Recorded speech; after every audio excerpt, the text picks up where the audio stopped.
Father's Day죠. 예. 우리 재단의 아버지 되신 분들 해피 Father's Day입니다. 옆에 계신 분들하고 우리 인사 한번 하실 때 사랑하되 끝까지 사랑합시다 이렇게 한번 해서 나누면 좋겠습니다.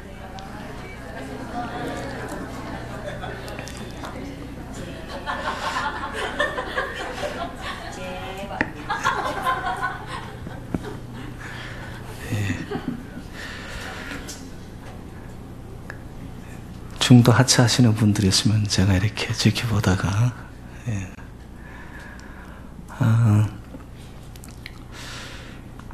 여러분 그리스도인들의 신앙생활에 있어서는 세 가지가 있어야 합니다. 성부, 성자, 성령이죠. 성부, 성자, 성령은 없어서는 이 하나님이라는 존재가 있을 수가 없는 겁니다. 그처럼 우리의 삶 속에 이 세 가지는 하나님과 그리고 이 교회입니다. 교회. 교회는 다른 표현을 제가 빌리자면 성도님들이에요. 그리고 한 가지가 뭐냐 하면은 여러분 세상 사람들입니다. 만약에 저와 여러분들이 교회 안에만 있고 세상 사람을 사랑하지 않는다. 여러분 그 그리스도의 사랑에서 끊어진 겁니다. 하나님이 세상을 이처럼 사랑하사 저만 여러분들만 하나님이 사랑한 게 아니더라고요. 세상을 하나님이 사랑하신 거죠. 그처럼 우리도 하나님이 있어야 되고 그리고 교회가 있어야 되고 교회 안에 성도들이 있어야 되고 그리고 세상 사람들 이 세 가지입니다. 그래서 하나님과의 관계를 대표하는 말은 예배이죠. 그리고 성도와의 관계를 대표하는 말이 있다면 친교입니다. 펠로십. 그리고 세상과의 관계를 대표하는 말은 성교입니다. 그래서 다시 말해서 하나님을 섬기는 것을 예배라 하고요. 성도를 섬기는 것을 친교라고 하고요. 세상을 섬기는 것을 선교라고 그렇게 표현하는 것이죠. 성도의 삶은 한마디로 섬김입니다. 왜일까? 하나님이 우리에게 보여주신 것이 섬김이었습니다. 가장 높은 곳에서 가장 낮은 곳에 자기의 형체를 종의 형체로 자기를 비워 죽기까지 섬김이었습니다. 그런가 하면 예수 그리스도의 삶 또한 우리에게 보여주신 것은 섬김입니다. 섬김은 오늘 본문에 나타나는 예수님이 제자들의 발을 씻긴 것처럼 이 손과 가장 낮은 곳의 발의 만남이에요. 우리는 섬긴다 하면은 그냥 내가 보는 수준 안에서만 섬기려고 합니다. 근데 가장 낮은 곳에 있는 그곳에는 우리의 눈길이 여러분 비껴갈 때가 많습니다. 그러다 보니까 이 섬김의 의미가 희석되기 시작하는 거예요. 본질적 의미가 상실되는 거예요. 내 눈높이에서 낮은 곳을 향하기보다는 자꾸 위의 것을 보려고 하는 거예요. 그럼 그 순간부터 우리에게는 진정한 섬김은 여러분 사라지는 것이죠. 저는 개인적으로 미국 대통령 중에 현존하시는 분 중에 저는 지미 카터 대통령을 굉장히 존경합니다. 그분은 제 임시에는 그렇게 인기 있는 대통령이 아니었어요. 그런데 퇴임 후 그가 보여주는 그의 활동과 발언들은 대단히 충격적일 뿐만 아니라 굉장히 성경적이고 가히 좋은 그리스도인의 본이 되고 있습니다. 그는 어찌 보면 섬김의 삶을 지금도 살고 있는데요.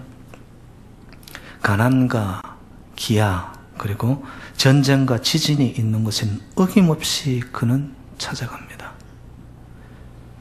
2011년에 IT에서 큰 지진이 일어났지 않습니까? 저희들도 거기에 동참을 하기는 했지만 IT라는 온 나라가 발칵 뒤집힙니다. 깊은 절망 속에 빠졌을 때 그때 지미 카터 대통령이 87세였습니다. 그런데 어떻게 했을까요? 조금도 주저하지 않고 지진이 난 하이티를 향하여 노구를 이끌고 부인과 함께 그곳으로 날아갑니다. 그리고는 손에 망치를 쥐고 무너진 집들, 그것을 세우기 위해서 여러분 망치질을 하고 못질을 하고 집을 짓습니다. 헤비타드, 여러분 잘 아시죠? 그 운동을 벌이면서 그는 세계 곳곳에 있는 가난과 기아, 전쟁과 아픔 아니면 떠나가서 지진으로 인해, 자연재해로 인해 살 곳을 잃어버린 자들에게 가서 섬기는 거예요. 근데 놀라운 거는 그의 섬김 자체를 통하여서 사람들이 희망의 메시지를 얻는 거예요. 그 한 사람이 섬겼는데 여러분 세계가 희망을 나누기 시작합니다. 대단한 것이죠, 이게는.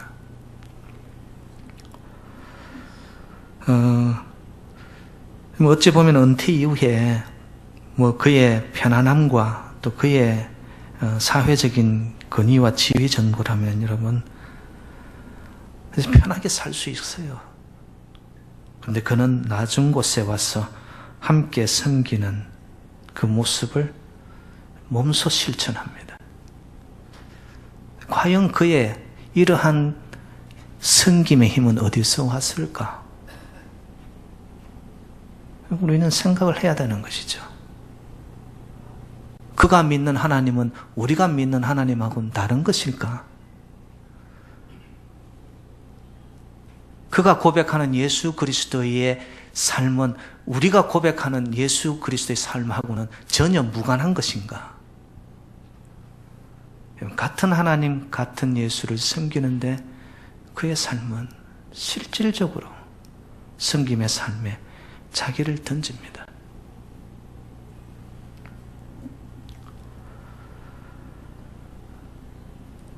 그의 섬김은 어찌 보면 오늘 본문에 나타난 예수 그리스도의 삶의 모습에서 원형적인 모습을 발견하게 됩니다. 여러분 오늘 저희들이 읽은 요한복음 13장은요 일종의 전환점이 되는 장입니다. 요한복음 12장까지는 예수님께서 치유와 기적과 선포가 주를 이루는 예수 그리스도의 공생애의 삶을 담고 있습니다. 그런데 13장부터는 소위 십자가 사건을 앞두고 제자들과 함께하는 다락방 강론입니다. 굉장히 좁은 공간 안에서 친밀하게 개인적으로 특별히 12 제자와의 만남, 아주 긴밀한 만남을 갖기 시작합니다.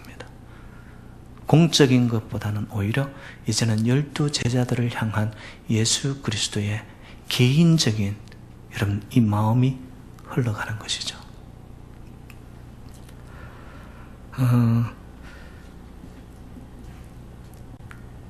저는 이런 생각을 합니다. 지미 카터 대통령뿐만이겠습니까? 정말 예수 그리스도의 생명과 예수 그리스도의 삶과 그의 정신과 하늘의 영을 받은 자라면은요, 제가 볼 때는 섬김, 겸손, 사랑의 삶을 살아갈 수밖에 없습니다. 제가 오늘 간단히 여러분과 나누기를 원하는데, 그렇다면 도대체 예수님께서 행하신 그 일을 통해 저와 여러분들이 진정 가져야 할 사랑, 그리고 진정한 섬김, 이것은 도대체 어디에 기초를 두고 있는 것인가? 첫 번째는 진정한 섬김은 사랑에서 출발합니다. 여러분, 많은 사람들이 선한 일을 합니다. 그리고 자기 것을 나눕니다. 근데 그것을 자기를 드러내기 위하여 섬기는 자들이 있습니다. 여러분, 그거는 언젠가는 드러납니다.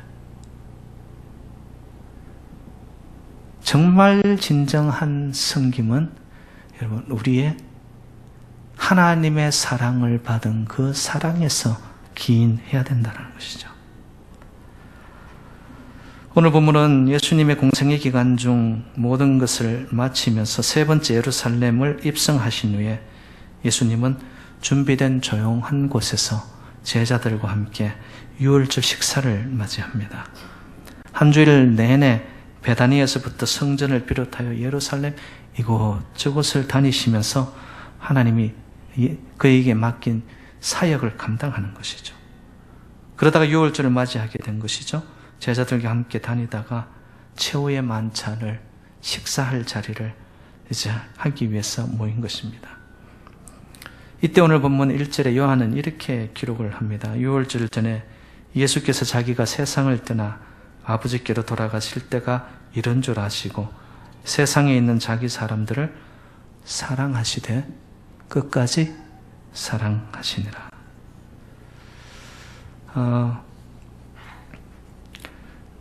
여러분, 그 제자들 12명 중에는 예수 그리스도를 벌써 마귀에게 묶여가지고 팔려고 생각이 불손한 생각을 가진 가룟 유다도 있었습니다.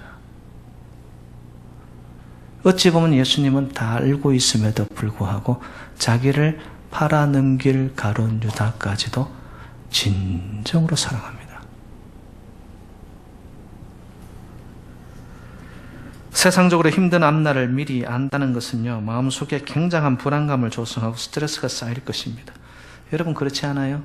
지금 예수님은 오늘 밤 최후의 만찬이 지난 후에 이제 잡히셔서 십자가행입니다. 죽음의 길로 가는 거예요. 그 마음이 얼마나 무거웠겠습니까? 그럼에도 그 모든 것을 뒤로 한 채 그들을 끝까지 사랑한다는 것을 가슴과 가슴으로 그들에게 각인시켜주고 있는 거예요. 온 힘을 다하여 끝날까지 그들을 중심으로 아끼고 염려하고 기도하고 사랑하고 있다는 것. 그러면 사실 제자들은요, 예루살렘에서 들어오면서 그들은 마음이 굉장히 들떠 있었습니다. 왜냐?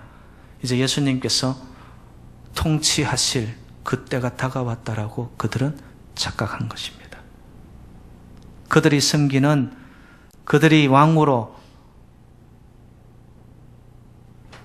그렇게 섬겼던 예수 그리스도가 예루살렘에 입성하면 자기들은 측근에서 높은 자리들, 한두 자리들은 할 수 있으라는 자기들 마음속에 여러분 욕심들, 그런 마음으로 어떻게 보면 마음으로 벅차 있었는데 며칠 전만 해도 제자들 사이에 적잖이 소동이 또 났었었죠.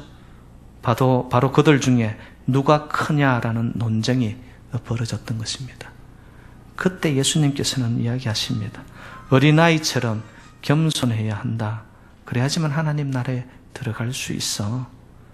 그런 교훈을 주셨습니다. 심지어는 높아지고자 하는 자는 낮아져야 한다라고 하늘나라의 비밀을 그들에게 예수님은 보여주시고 슬퍼하셨습니다. 근데 어떻게 했습니까? 제자들은 자기 스스로가 다른 사람들보다 낫다라고 생각하고 착각하는 것이죠. 유월절 식사 자리에 도착한 예수님과 제자들은 하루 종일 먼지와 진흙길을 돌아다닌 터라 지쳐 있었을 뿐만 아니라 게다가 그곳엔 그들의 발을 씻겨줄 종이 아무도 없었습니다. 여러분, 그 당시 이스라엘 풍습에 의하면 발을 씻기는 것은 종들이 해야 하는 일들이었습니다. 그런데 제자들마저도 자기들은 낮은 곳에 그 더러운 먼지가 묻어있는 발을 내가 만진다라는 생각조차를 못하는 거죠. 특별히 여러분, 이 동기 간에, 동료 간에 보면은 이 참 쓸데없는 이 자존심들이 있단 말이죠. 누구도 감히 다른 사람의 발을 씻길 엄두를 내지 못할 때 다들 식탁에 여러분 비스듬히 기대어 있습니다. 그때 예수님께서는 겉옷을 벗으시고 허리에 수건을 동이시고 문 앞에 있는 큰 양동이에 물을 떠다가 항아리에 붓습니다. 그리고는 마치 예수님이 종이 되어버린 것처럼 제자들 앞에 무릎을 꿇고 한 사람씩 그들의 발을 씻겨 나가기 시작합니다.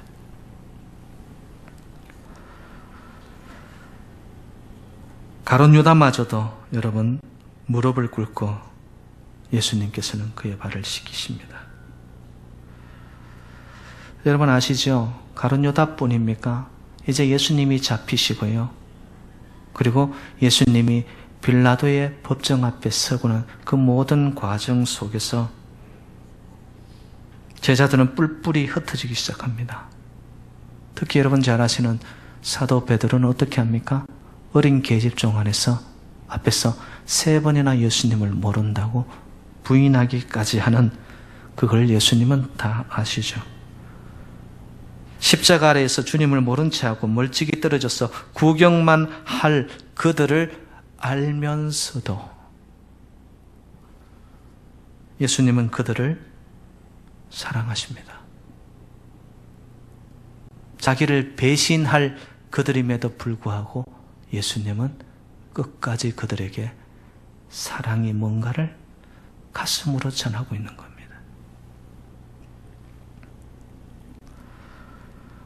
조건부 사랑이 아닌 절대적인 사랑을 표현한 것이죠. 요한은 후일에 이렇게 기록합니다.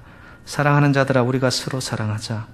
사랑은 하나님께 속한 것이니 사랑하는 자마다 하나님으로부터 나서 하나님을 알고 사랑하지 아니하는 자는 하나님을 알지 못하나니 이는 하나님은 사랑이시니라. 아멘이세요?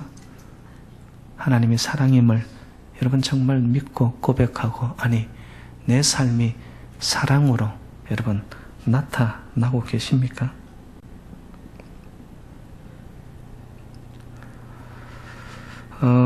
어찌 보면 예수님께서 죽음을 앞두시고 제자들에게 몸소 행동으로 보여주시고자 했던 이 본보기는 제자들로 하여금 하나님의 사랑을 경험하지 못하면, 하나님의 사랑이 없으면 절대로 진정한 섬김의 자리까지 나아갈 수 없다는 것을 그들에게 주지시켜주고 싶었던 겁니다.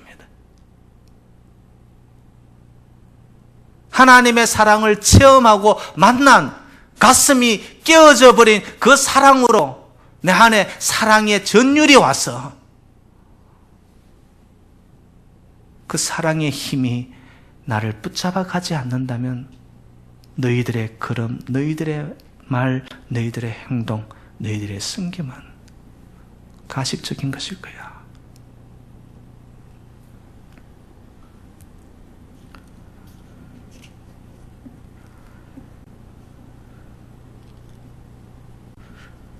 어, 24살 된 아들을 잃은 목사님이 계셨습니다. 어느 분이 그 목사님한테 물으셨어요. 남은 자녀가 몇 명이 있으세요? 셋입니다. 아주 많이 남으셨네요. 그때 목사님이 의미심장한 한마디를 하십니다. 죽은 그 아들 하나가 저에겐 전부인데요. 여러분, 하나님은 저와 여러분들을 향한 한 사람 한 사람을 향하여 전부인 것처럼 사랑하십니다. 그래서 예수 그리스도 독생자 하나밖에 없는 예수 그리스도를 어떻게 죽이면서까지 저와 여러분들을 살리려 사랑하신 거예요.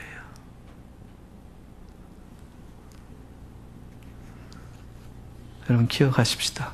하나가 전부인 것처럼. 여러분 주변에 있는 성도 한 분이 여러분에게는 사랑의 전부가 흘러가야 돼요. 그때 여러분 사랑은 힘이 되어 꽃이 피웁니다. 엄청난 그 파워가, 사랑의 물결이 우리의 가슴을 치고 이것이 번져나와 교회의 전체 분위기로 흘러갈 때 여러분, 교회는 교회가 될 수 있는 거죠.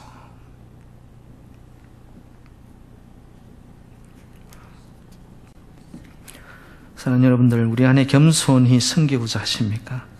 그러면 먼저 하나님의 사랑을 만나시기를 바랍니다. 사랑이 없다면 하나님 사랑을 깨닫게 해달라고 기도하세요, 여러분. 그 사랑을 가지고 형제와 자매를 바라보면요, 우리는 저절로 그들을 위해 낮아지면서 그들의 발을 닦게 되고 진정한 섬김이 나타나게 됩니다. 왜? 예수 사랑 생명이 내 안에 있기 때문에. 두 번째 진정한 섬김은 우리가 하나님의 제사함을 경험할 때 나타납니다. 본문을 읽다가 한 사람의 돌출적인 행동, 거기에 조금 부딪히죠? 바로 베드로의 경우입니다. 베드로가 예수님의 발 씻기심을 거부합니다. 저는 도저히 못하겠습니다. 예수님께서 제 발을 씻기시다니 말도 안 됩니다. 그것은 종이나 하는 것이죠. 제가 씻겨드려야 되는데 지금 이게 말이나 되는 것입니까? 그때 예수님께서 대답하죠. 내가 너를 씻겨주지 아니하면 네가 나와 상관이 없느니라. 베드로는 이런 예수님의 대답에 한 발 더 나아갑니다. 그러면 주여, 저의 발뿐 아니라 손과 머리도 씻어 주옵소서. 예수님의 대답입니다. 이미 모욕한 자는 발밖에 씻을 필요가 없느니라. 온몸이 깨끗하니라. 너희가 깨끗하나 다는 아니니라. 이게 지금 무슨 이야기예요? 어찌 보면은 그냥 베드로와 예수님 사이에 말대답이 오간 것 같지만, 여러분, 예수님의 말에는 굉장히 깊이 있는 심오한 영적인 진리를 담고 있습니다. 영적인 영역에서 모든 정결케 되는 것은요, 바로 예수님으로부터만 나오는 줄로 믿습니다. 다시 표현하면, 여러분, 죄로부터 정결케 되고 자유케 되어지고 깨끗게 될 수 있는 것은 오직 예수의 피밖에 없는 줄로 믿습니다. 어떤 사람이 정결케 되면 오직 예수 그리스도를 통한 중생의 씻음을 통해서만 새로운 사람이 될 수 있다는 것이죠. 그 누구도 그리스도께서 죄를 씻어주지 아니하시면 그 사람은 예수 그리스도와 아무런 관계가 없습니다. 그리고 이 죄 씻음에 복종하지 않는다면 그 누구도 우리 주님의 임재 안에 참여할 수 있는 자가 없다라는 것이죠. 베드로는 나중에 여러분 오순절 성령 체험을 하게 됩니다. 사도행전에 나타나죠. 그리고 나서는 그가 그 사실을 깨닫습니다. 그리고 이렇게 그가 고백합니다. 다른 이로서는 구원을 받을 수 없나니 천하 사람 중에 구원을 받을 만한 다른 이름을 우리에게 주신 일이 없음이라 하였더라. 여러분, 아멘이 되십니까? 다른 이로서는 구원을 받을 수 없나니 천하 사람 중에 구원받을 만한 다른 이름, 예수 이외에 여러분, 우리의 구원과 죄 씻음의 문제, 더 나아가서 우리가 이제 한번 구원받은 감격이 있는 자는요, 매번 머리부터 온몸을 다 씻을 필요가 없다 이거예요. 구원함의 감격이 있고 죄 씻음의 감격이 있는 자는요, 그 내가 자유함을 누리게 되었다라는 날마다의 고백이 내 심령에서 울려 퍼지는 자는요, 삶의 현장 속에서 섬길 수 있습니다. 내가 그런 자였는데 내가 이제 이렇게 구원을 받았다고, 그것을 가지고 삶의 현장 속에 섬기기 시작하는 것이죠. 여러분, 나 같은 죄인 살리신 너무나 유명한 찬양이죠. 그걸 쓴 분이 존 뉴턴입니다. 성공의 목사님이신데요, 그는 믿음 좋은 어머니와 선장인 아버지 사이에서 태어나 아주 잘 자랍니다. 신앙 안에서. 그런데 그가 못된 친구들을 만납니다. 그래서 일찍이 영국 해군에서 탈영제로 인해서 아프리카에 노예 생활을 하게 됩니다. 그런데 후에 그는 그들을 부리는 노예 상인이 되고, 여러분, 노예 상인이 되었다는 것은, 그것은 돈과 결탁되는 거예요. 사람들을 사고 파는 거예요. 온갖 악행을 일삼게 되죠. 그런데 그가 24살 때 큰 폭풍우 속에서 생명의 위험을 경험하고 하나님이 그를 살려주셨다라는 것. 그를 살려내는 그 과정을 통해 그가 죽을 수밖에 없는 죄인이라는 것을 깨닫습니다. 이후 회심하여 하나님의 종이 되고 일생 동안 노예 폐지 운동에 그는 헌신을 하고 일생을 바치면서, 여러분, 그의 고백이 바로 나 같은 죄인 살리심. 사는 성도 여러분들, 여러분은 예수님의 보혈과 관계가 있으십니까? 주님의 십자가를 바라볼 때마다 우리가 누구인지 깨닫게 될 줄로 믿습니다. 십자가를 볼 때마다 깨닫는 건, 내가 죄인이구나. 우리 죄를 대속해 주신 주님을 바라볼 때마다 우리를 향하신 주님의, 여러분, 철저한 섬김과 사랑을 여러분들이 깨닫기를 주님의 이름으로 축복합니다. 저와 여러분 모두에게 이런 제사함의 은총이 진정한 겸손의 시발점이 될 수 있다는 거예요. 거기서부터 시작하는 거예요, 여러분. 마지막으로 예수님은 이렇게 당부를 합니다. 내가 본을 보였으니 너희도 이와 같이 서로 사랑하고 서로의 발을 씻기고. 여러분, 한치의 낮아짐도 용납하지 않을 것 같은 제자들에게 그 어느 한 사람만 낮아지라고 말씀한 게 아닙니다. 서로가 모두 낮은 자리로 내려가라고 친히 말씀하고 있습니다. 여러분, 우리에게 필요한 것이 뭘까요? 나는 내 자리를 지키고 너는 너부터 먼저 나를 섬겨. 여러분, 이러면 안 됩니다. 서로가 낮아지는 겁니다.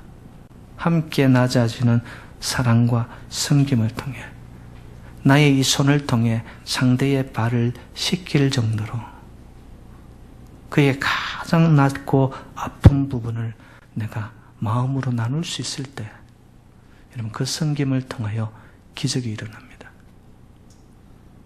사랑은 머물러 있지 않습니다.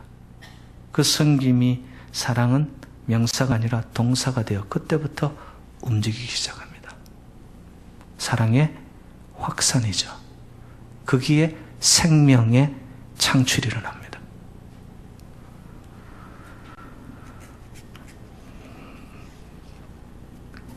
저와 여러분들, 베드로는 후일에 예수님의 가르침을 기억하고는 초대교회 교인들에게 이렇게 당부한 것을 여러분들도 기억하시기를 바랍니다. 다 서로 겸손으로 허리를 동이라. 하나님은 교만한 자를 대적하시되 겸손한 자들에게는 은혜를 주시느니라. 할렐루야.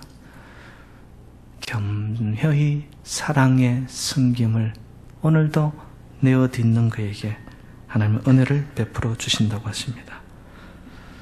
오늘 저희들이 대자연 속에 나가서 여러분 마음껏 즐기고 우리가 함께 사랑을 나누는 좋은 계기입니다.